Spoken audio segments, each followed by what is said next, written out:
네, 안녕하세요. 여러분들 반갑습니다. 금융과 에너지 업종을 누구보다 쉽게 알려주는 대기업 멘토 권혁철입니다. 오늘은 LS 에코에너지라는 기업 리뷰해 보도록 할 텐데요. 여러분들도 아시다시피 원래는 전력통신 케이블 사업을 영위하다가 신사업으로 여러 사업을 추진 중이라고 밝힌 기업이죠. 오늘 말씀드릴 내용은 LS 에코에너지 현재까지 이슈 총 정리입니다. 즉 기존 사업과 신사업 추진 중에 있는 모든 것들에 대해서 좀 말씀을 드리려고 하는데요. 같이 한번 확인해 보면서 천천히 얘기 나눠보도록 할 텐데, 먼저 시작하기 전에 저희 대기업 채널 오시면은 모든 종목들을 커버해드리고 있으니까 찾아와 주시면 정말 감사하겠고, 제 영상도 끝까지 지켜봐 주시면서 댓글로 궁금하신 것들 남겨주시면은 다음 영상에서 말씀을 드리도록 하겠습니다. 그럼 LS 에코에너지 바로 보도록 할게요. 일단 LS 에코에너지는 베트남과 미얀마에서 전력통신 케이블을 제조 판매하고 있었던 사실은 여러분들도 아실 텐데요. 기존 사업의 모멘텀 같은 경우 간략하게 좀 말씀을 드리자면, 베트남의 제8차 전력 개발 계획으로 인한 전력 인프라 구축 확대였죠. 즉 도시화율 증가에 맞춘 전력통신 케이블 수요 증가 전망이었는데, 갑자기 2023년도에 LS 에코에너지는 해저 케이블과 히토류 신사업을 추진한다라고 발표했었는데요. 심지어 올해 주주총회 안건 중에서 사업 목적을 한다는 내용도 있었었죠. 사실 이 사업 목적들은 기존 사업과 신사업인 해저 케이블, 히토류 모두 연관이 되어 있는데요. 먼저 여기 있는 IDC 센터 관련 투자를 확인을 해보면 기존 사업과 연계가 되어 있죠.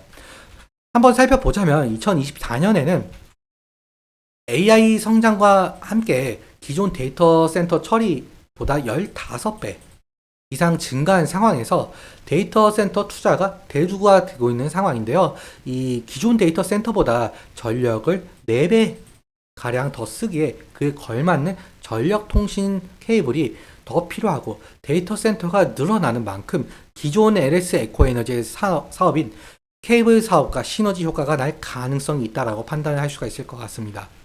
다음으로 해저 케이블 같은 경우 러시아 우크라이나 전쟁 그리고 악화되는 중동 정세로 인해서 전 세계적으로 천연가스나 석유 같은 자원들이 공급망이 좀 약화가 되었죠.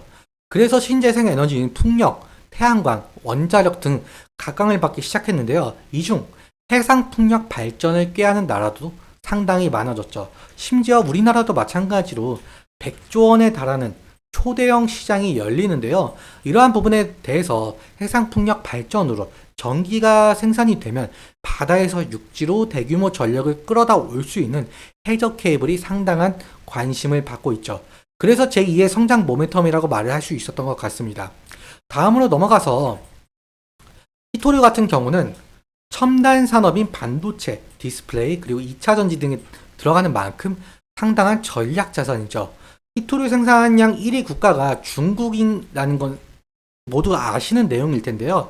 현재 미국에서는 중국의 성장을 억제하기 위해서 트럼프 때는 무역 전쟁을, 그리고 바이든 때는 반도체 수출 금지를 했었었죠.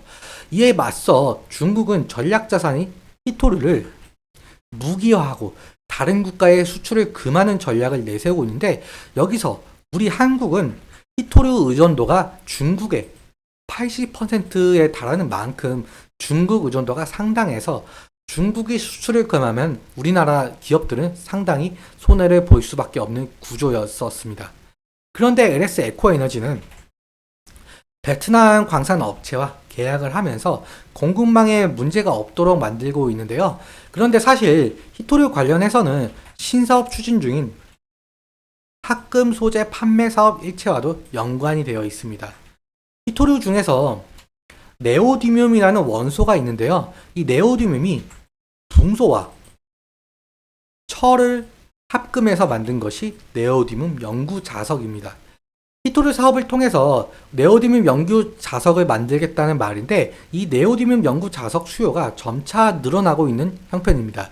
이 네오디뮴 연구 자석은 전기차, 내연기관차, 풍력발전, 가전제품 등 모터에 들어가고 있는데, 여러분들도 아시다시피 글로벌 전기차 시장 규모는 점차 커지고 있고, 그리고 풍력도 앞서 말씀드렸다시피 해상 풍력 위주로 시장 규모가 커지고 있죠. 그래서 네오디뮴의 수요가 늘어날 수 있다라고 말씀을 드릴 수가 있을 것 같은데요. 즉 베트남에서 추진 중인 히토류 사업과의 시너지 효과가 날 가능성이 있어 보이고 있습니다. 즉 다시 처음부터 정리하자면 결국 LS 에코에너지는 기존 사업 그리고 신사업 이 연계성을 바탕으로 매출 증대 효과를 노리려는 전략을 내세우고 있다라고 판단을 할 수가 있을 것 같습니다. 그럼 차트 한번 살펴보도록 할게요. 차트를 한번 살펴보시면 LS 에코에너지는 최근 급상승한 모습을 좀 보여주고 있죠. 사실 이는 신사업 추진 중에 대한 기대감으로 상승했었던 모습이었는데 이제는 기대감보다는 실질적인 성과가 나와줘야 상승할 가능성이 있어 보이고 있습니다. 그래서 앞으로는 기존 사업, 히토류, 해저케이블과의 시너지 효과로 괄목한 성과가 나오는지 확인하는 것이 LS 에코에너지의 중요 투자 포인트가 될 가능성이 높은데요. 지지라인 같은 경우 제가 미리 좀 그어봤는데 일단 상당한 상승을 했었지만 지속적으로 이 부근에서 지지가 나오고 있는 모습을 좀 보여주고 있죠. 이 지지라인 이탈 시에는 2차적으로 장기 이평선이 120일 이평선 부근에서 다시 한번 지지를 받고 반등하는지도 좀 살펴보아야 하는데요. 만약 이 지지라인까지 이탈을 하게 된다면 리스크적인 관리는 필요하겠죠. 그리고 상승시 같은 경우는 사실 지금 신고가 부근이라서 차익 실현 매물, 즉 저항 매물이 있을 가능성인데요. 여기서 횡보를 시키면서 매물 소화를 시키고 그리고 상승할 것인지 아니면은 신고가 부근까지 올라가면서 다시금 저항을 막고 지지라인까지 후퇴할 것인지는 좀 지켜봐야 되는 부분인 것 같습니다.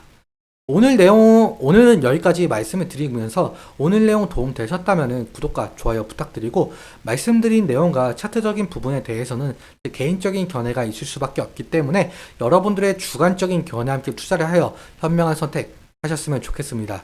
오늘도 시청해주셔서 너무 감사하고 지금까지 멘토 권혁철이었습니다. 감사합니다.